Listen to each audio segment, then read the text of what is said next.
वासुदेवाय। Om Namo Bhagavate Vasudevaya. Narayana Namaskritya Naram Chaiva Narottamam Devim Saraswatim Vyasam Tato Jayamudire. Nashvarayu Bhadreshu Nityam Bhagavata Sevaya. Bhagavati Uttam Shloke Bhaktir Bhavati Naistiki. So continuing with the discussion on Srimad Bhagavatam, Canto 11, Chapter 20th, Pure Devotional Service Surpasses Knowledge and Detachment, text 26 onwards. So Krishna is further speaking to Uddhavji. Sve Sveadhikare ya nishtha saguna parikirtita karmanam jatya shuddhanam anena niyamaha kritaha gunadosha vidhanena sanganam tyajanechaya. It is firmly declared that the steady adherence of transcendentalists to their respective spiritual positions constitutes real piety, and that sin occurs when a transcendentalist neglects his prescribed duty.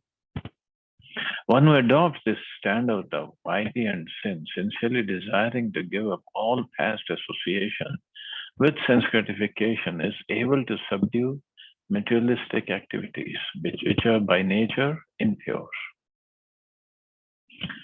Lord Krishna explains more clearly that those persons directly engaged in self-realization, either through Jnana Yoga or Bhakti Yoga, need not give up their regular duties and perform special penances to atone for an accidental fall down. The actual purpose of Vedic literature is to direct one back to Godhead and not to encourage material sense gratification. Although the Vedas recommend innumerable rituals for promotion to heavenly planets and enjoyment of all varieties of material opulence, such materialistic rewards are meant only to engage materialistic people who otherwise would become demoniac. To purify an accidental fall down, one who is engaged in transcendental realization need not adopt any procedure beyond his own spiritual practice. The word Sanganam Tyajanechaya indicate that one should not practice Krishna consciousness or self-realization superficially or casually. Rather, one should sincerely and earnestly desire freedom from one's past sinful life. Similarly, the words Ya Nishtha indicate that one must constantly practice Krishna consciousness. Thus, essential piety is to give up material sense gratification and engage in the loving service of the Lord. One who engages his senses, mind, and intelligence 24 hours a day in the service of the Lord is the most pious person, and the Lord personally protects such a surrendered soul. So, again, the same point is being repeated. Then one who is performing devotional service, he doesn't need to perform any atonement, even if he has the accidental fall down. Just can continue performing, because the purpose of atonement, what is the real purpose of atonement is rectification or purification of consciousness. So one who is performing bhakti, what else is going to purify his consciousness than to keep on performing bhakti, understanding, yes, I made a mistake, but Krishna, please forgive me and keep going. Jata Shraddho Matkathasu Nirvinna Sarva Karmasu Veda Dukhatmakan Kaman Parityage Api Anishvara Tato Bhajet Mam Prita Shraddhalur Drada Nishchaya Jusham Manascha Nikaman Dukho Darkanshcha Garhayan. Having awakened faith in the narrations of my glories, being disgusted with all material activities, knowing that all sense gratification leads to misery, but still being unable to renounce all sense enjoyment, my devotee should remain happy and worship me with great faith and conviction. Even though he is sometimes engaged in sense enjoyment, my devotee knows that all sense gratification leads to a miserable result, and he sincerely repents such activities. See, he sincerely repents such activities, But because of sanskaras, he cannot give it up. But then Krishna also comes into picture in case of some sincere devotees. He removes, you know, all his desires, all his ideas, sense gratification. It gives him frustration. The beginning stage of pure devotional service is described here by the Lord. A sincere devotee has practically seen that all material activities lead only to sense gratification, and all sense gratification leads only to misery.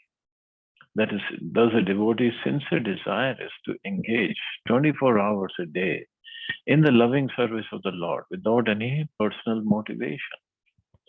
The devotee sincerely desires to be established in his constitutional position as the Lord's eternal servitor, and he prays to the Lord to elevate him to this exalted position.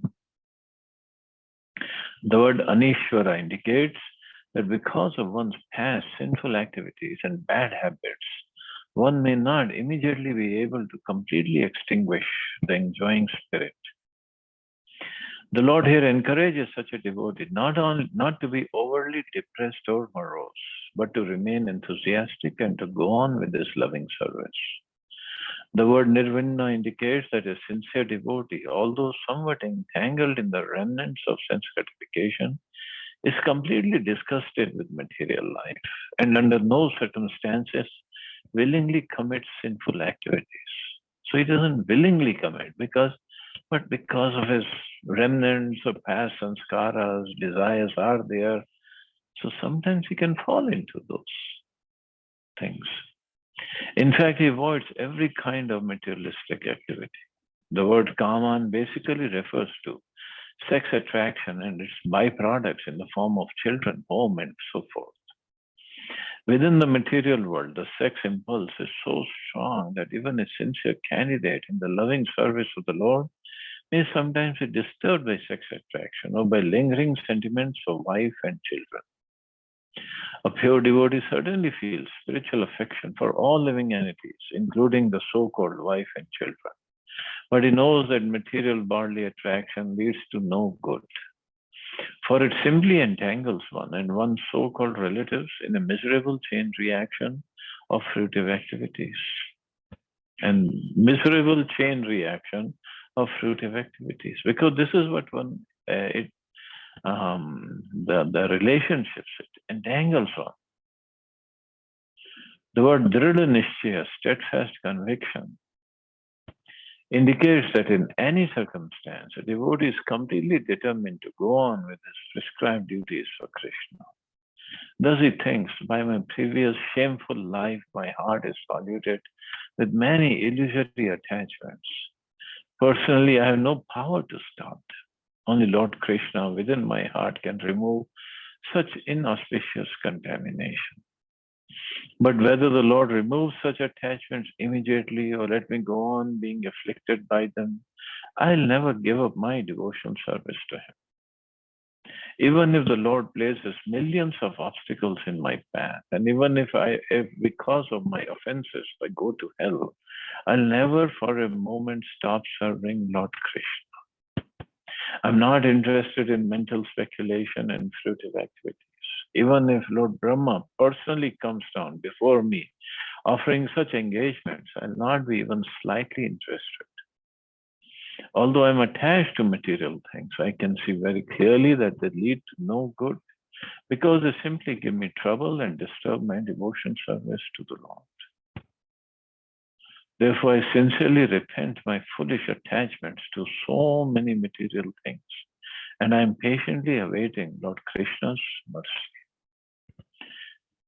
So this doesn't mean that if one is in the family life, he should give up all his responsibilities. No, I mean, whatever Krishna arranges.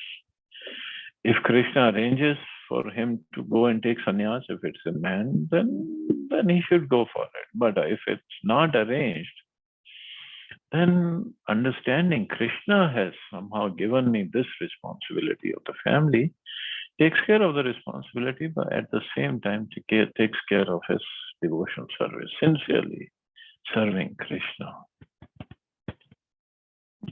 Because ultimately, It's important to take care of the family,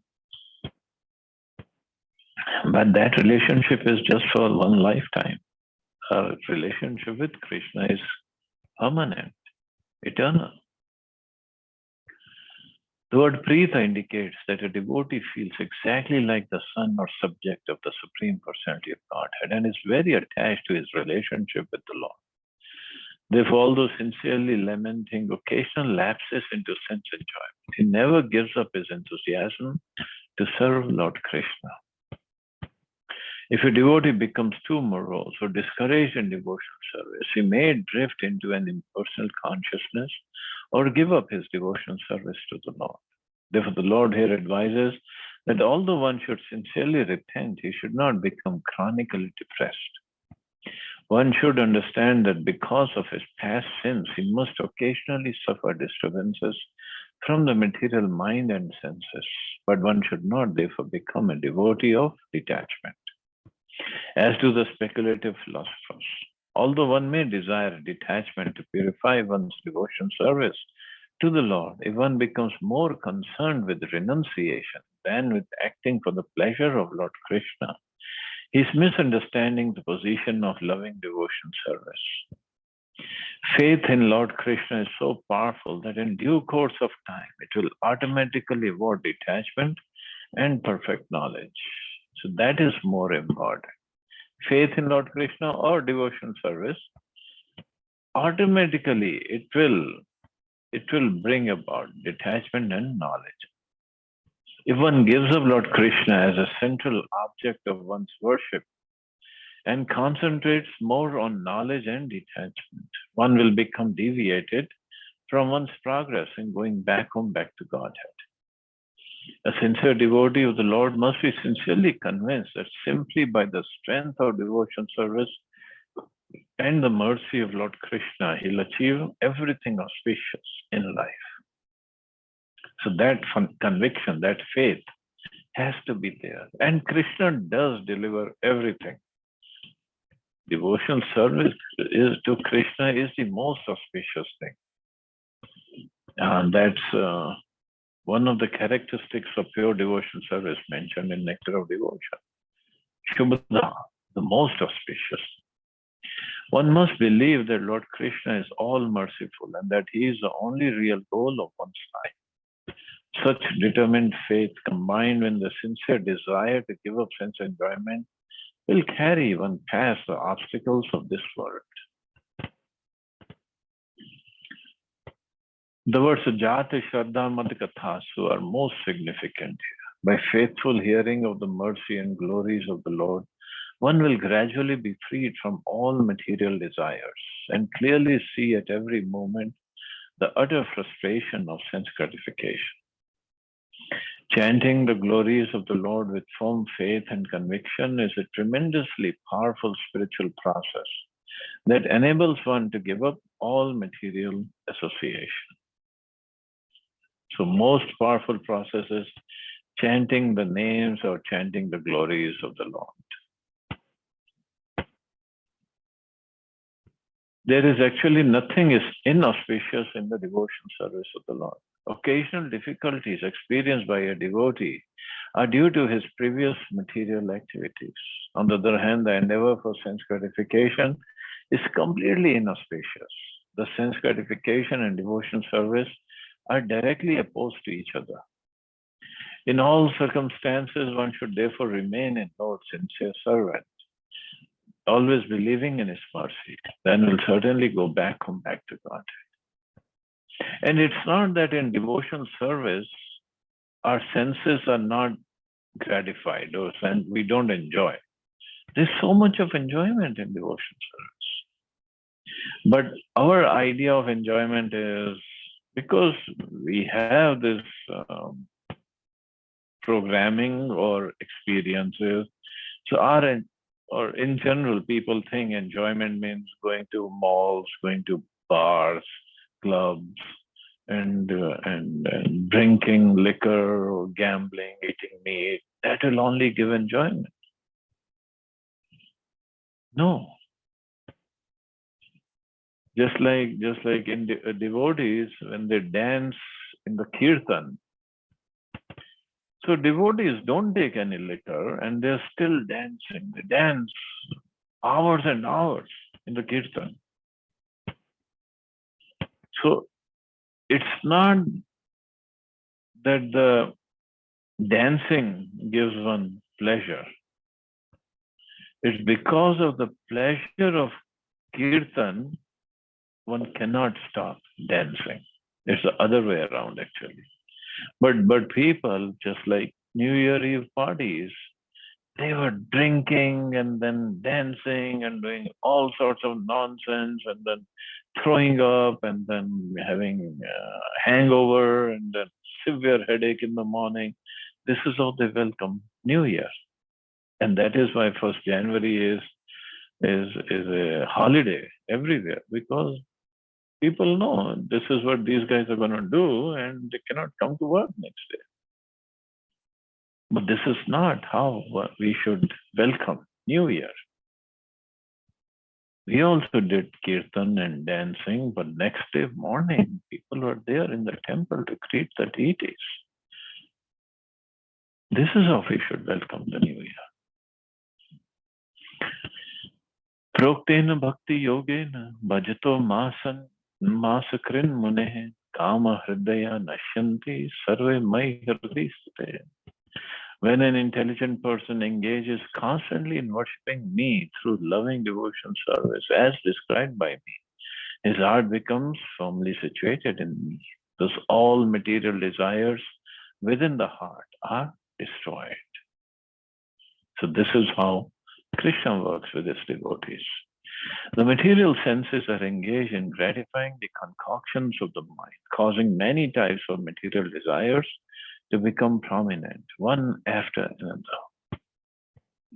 One who constantly engages in the devotional service of the Lord by hearing and chanting the Lord's transcendental glories with firm faith gets relief from the harassment of material desires.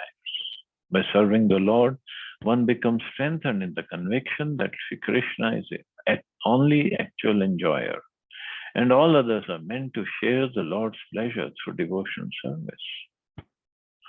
A devotee of the Lord situates Sri Krishna on a beautiful throne within his heart and there offers the Lord constant service.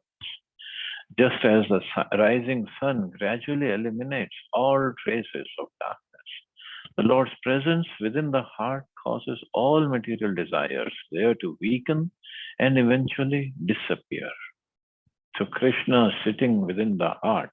And that is why when we are chanting, we have to hear it very attentively. Chant attentively and hear it. So when we're hearing, the holy name enters through the Karana Randharena, through the openings of the ears, and then goes to the heart. And there in the heart, all the unwanted desires, they just run away when Krishna enters. Krishna is not different from his holy name. So when he enters the heart, all the unwanted desires, they just run away. The only desire remains is to serve Krishna. The words Mai Hridi Sthite, when the heart is situated in me, indicate that an advanced devotee sees Lord Krishna, not only within his own heart, but within the hearts of all living creatures. Thus, a sincere devotee who chants and hears the glories of Shri Krishna should not be discouraged by the remnants of material desires within the heart. He should faithfully wait for the devotional process to naturally purify the heart of all contamination. And it will happen. It happens very fast. Satyati, some places it is said, immediately it happens actually. Vidyate hriday granthe chidyante sarva sanchaya kshiyante chasya karmani mai drishte akilatmani. So similar words appeared in the first canto also. The knot in the heart is pierced. All misgivings are cut to pieces, and the chain of fruitive actions is terminated when I am seen as a supreme personality of Godhead.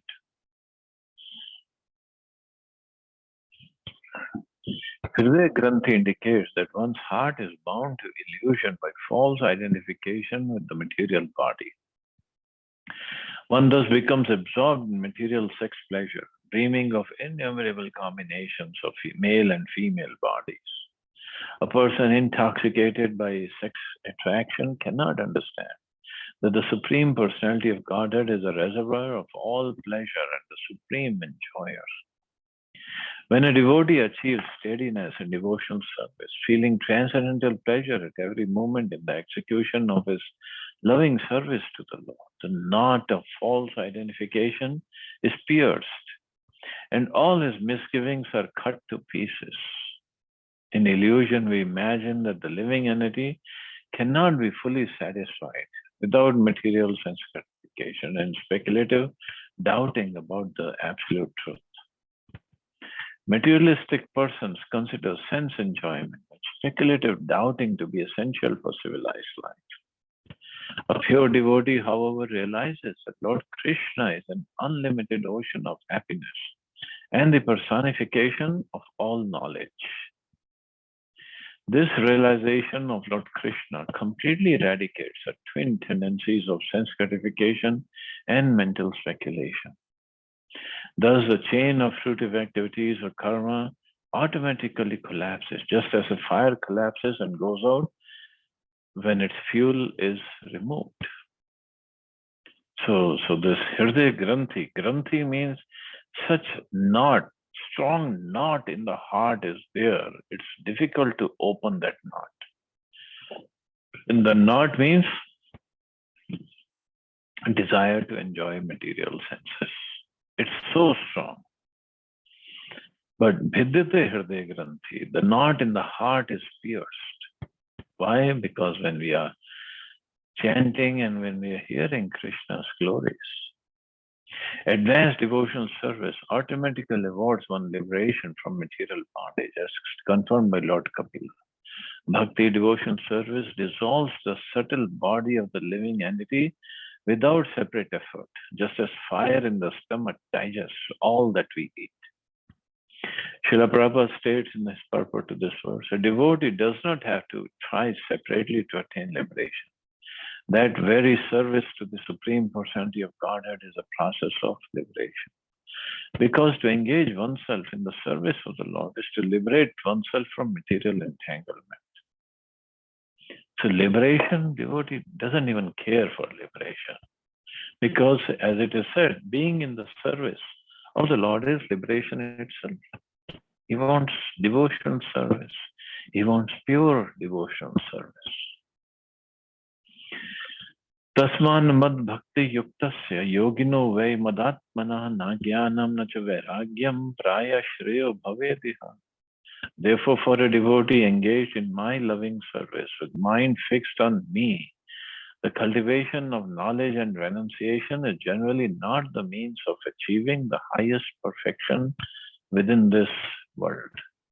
People think this is the highest perfection, either knowledge or renunciation or what they say, liberation, moksha. Krishna said that's not the highest perfection, is engaging in my loving service. A surrendered devotee of Lord Krishna does not seek perfection through the cultivation of knowledge and renunciation outside the loving service of the Lord.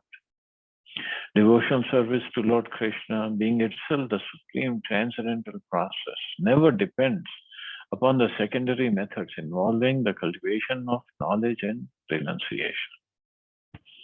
By chanting and hearing the glories of the personality of Godhead, a devotee automatically realizes all knowledge. And as a devotee's attachment to the Lord increases, he automatically gives up attachment for the inferior material nature. The Lord has explicitly declared in the previous verse that a devotee should not try to solve his lingering problems by means other than devotional service. Although a sincere devotee has surrendered heart and soul in loving service to the Lord, there may be lingering material attachments that prevent the devotee from perfectly realizing transcendental knowledge. Devotional service, however, will automatically eradicate such lingering attachments in due course of time. Now, it depends how sincerely, how much determination we have in performing our devotional service. If the devotee tries to purify himself through cultivation of knowledge and renunciation, which fall outside the scope of devotion service, there is danger of his being deviated from the Lord's lotus feet and falling down completely from the transcendental path. One who endeavors for purification outside the loving service of the Lord has not actually understood the transcendental potency of Bhakti Yoga and does not appreciate the extent of Lord Krishna's mercy. So, devotional service has everything that we need. Don't need to do anything else. Within this world, one's heart is bound by sex attraction, which disturbs one's meditation on the lotus feet of Lord Krishna. Intoxicated by contact with women, the conditioned soul becomes artificially proud and forgets his loving servitude to the Lord. Through determined cultivation of knowledge and detachment, a conditioned soul may try to purify himself without the mercy of Lord Krishna. But such false pride is to be given up, just as one must give up the false pride of material attraction. When pure devotional service to the Lord is available to a conditioned soul, attraction to other processes is certainly a deviation in his devotional career. Material desires stubbornly residing within the heart can be vanquished by taking full shelter of the Supreme Personality of Godhead. Without false confidence in one's own cultivation of knowledge and renunciation, one should depend fully on the mercy of Lord Krishna. At the same time, strictly follow the rules and regulations of Bhakti Yoga as instructed by the Lord himself. So that definitely will take one to the perfectional stage of life. Yat karma bhir yat tapsa jnana vairagyatascha yat yogena dana dharmena shreyo bhir itararapi sarvam mad bhakti yogena mad bhakto labate anjasa sargapavaragam madhama kathan chidyadi vanchati. Everything that can be achieved by fruitive activities, penance, knowledge, detachment, mystic yoga, charity, religious duties, and all other means of perfecting life is easily achieved by my devotee through loving service unto me. See, easily achieved. And of course, he achieves much more than that. If somehow or other my devotee desires promotion to heaven, liberation, or residence in my abode, he easily achieves such benediction. Labhate anjasa, very easily. Lord Krishna here reveals the transcendental glories of devotion service to the Lord. Although pure devotees are desireless, desiring only the Lord's service, sometimes a great devotee may desire the Lord's benediction to facilitate his loving service. In the 6th canto of Bhagavatam, we find that Sri Chitraketu, a great devotee of the Lord, desired promotion to heaven so that, accompanied by the most attractive ladies of Vidyadhar planet, he could beautifully chant the glories of the Lord. Similarly, Srila Shukdev Goswami, the great narrator of Srimad Bhagavatam, desiring to avoid entanglement in the illusory potency of the Lord, would not come out of the mother's womb. In other words, Shukdev Goswami desired apavaragam, or liberation from Maya, so that his devotional service would not be disturbed. Lord Krishna personally sent the illusory energy far away so that Shukdev Goswami would come out of his mother's womb. Because of intense loving desire to serve the lotus feet of the Lord, a devotee may also desire promotion to the spiritual world. According to Srila Vishwanath Chakravarti Thakur, a devotee having given up the independent cultivation of knowledge and detachment may have firm faith in the devotional service of the Lord and yet remain slightly attached to the fruits of such activities. By expert fruitive activities, one gains residence in material heaven, and by cultivation or detachment, one is relieved of all bodily distress. If Lord Krishna detects such a devotee within a devotee's heart, the desires for such benedictions, the Lord can easily award them to his devotee.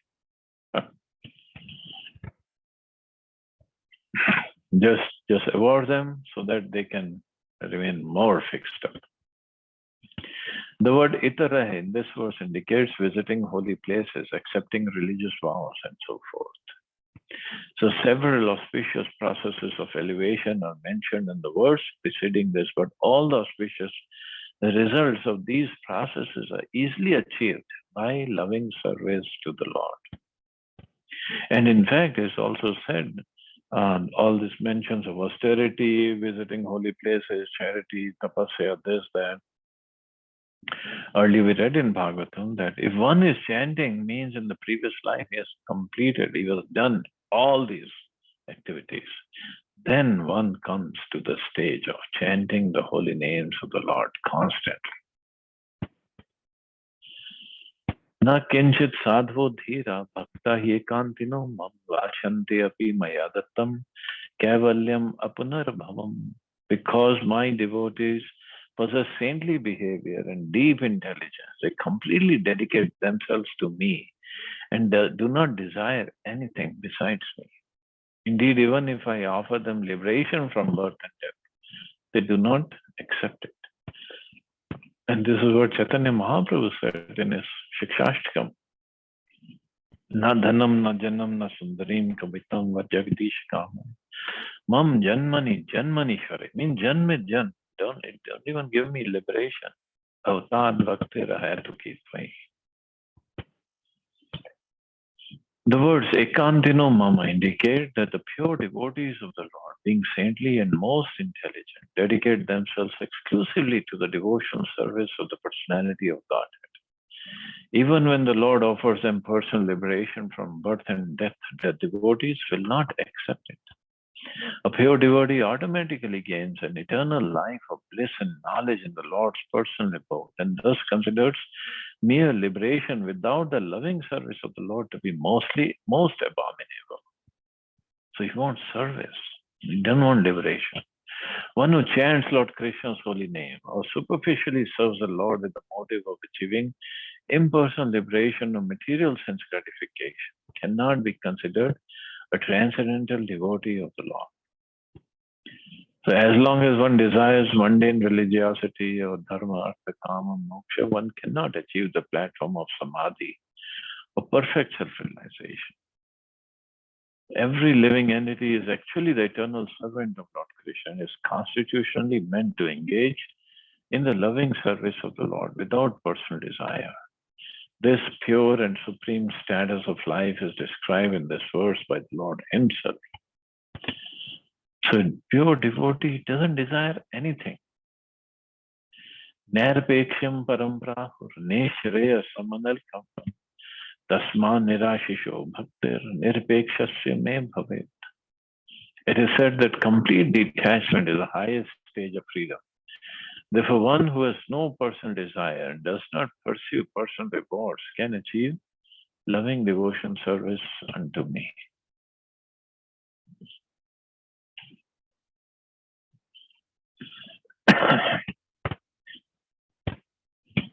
So, as Krishna says, as mentioned in Srimad Bhagavatam, kama sarva kama. A person who has broader intelligence, whether he be full of all material desire, without any material desire, or desiring liberation, must by all means worship the Supreme Whole, the personality of Godhead. In this statement by Shukdev Goswami, the words Tivrena Bhakti Yogena are very significant. Srila Prabhupada remarks, as an unmixed sun rays are very forceful and therefore called Tivra. Similarly, unmixed Bhakti Yoga of hearing and chanting, etc., may be performed by one and all, regardless of inner motive. Undoubtedly, in this age of Kali, people are generally very fallen and polluted by material lust, greed, anger, lamentation, and so forth. In this age, most people are sarva-kam or full of material desires. Still, we must understand that simply by taking shelter of Lord Krishna, we'll achieve everything in this life. There is nothing beyond devotional service. One must accept that Lord Krishna is a reservoir of all pleasure and that only Lord Krishna within our heart can fulfill our real desire. This simple faith that one will achieve everything by approaching Lord Krishna as the essence of all knowledge and carries even a fallen person over the painful hurdles of this difficult age. So this faith, strong faith, nishtha has to be there. Na maye kanta bhaktanam gunadoshod guna sadhunam samchittanam buddhe paramupeyusham. Material piety and sin which arise from the good and evil of this world cannot exist within my unalloyed devotees, who being free from material hankering, maintain steady spiritual consciousness in all circumstances. Indeed, such devotees have achieved me, the Supreme Lord, who am beyond anything that can be conceived by material intelligence.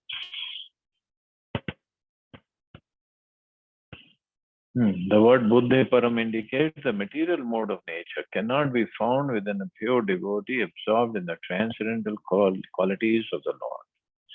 In the second chapter of Bhagavad Gita, Lord Krishna clearly explains that a pure devotee is recognized by complete detachment from personal desire.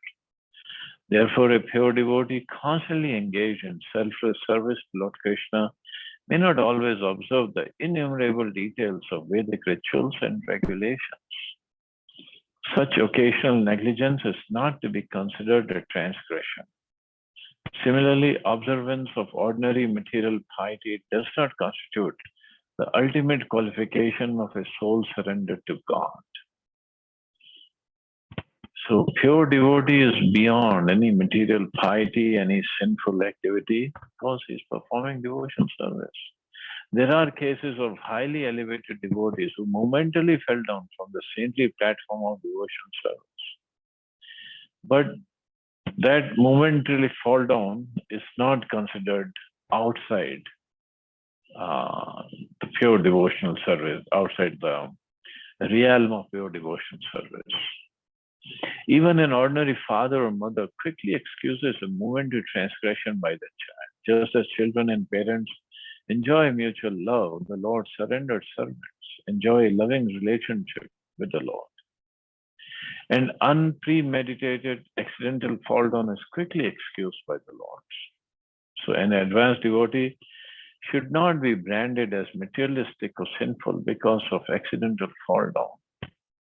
The devotee immediately returns to the platform of saintly service and begs the Lord's forgiveness. However, one who permanently remains in a fallen condition can no longer be accepted as a highly elevated devotee of the Lord. Well, not for time being, or not for this lifetime maybe, or not for a few years. But if somebody has made such an advancement, he can again come back to that stage. Evametan maya dishtan anutishtanti me patha kshemam vindanti matasthanam yat brahm paramam viduh. Persons who seriously follow these methods of achieving me, which I have personally taught, attain freedom from illusion, and upon reaching my personal abode, they perfectly understand the absolute truth. So thus ends the purport to 11th canto, 20th chapter of Srimad Bhagavatam, entitled Pure Devotion Service Surpasses Knowledge and Detachment. So we'll stop here, see anybody has any questions or comments.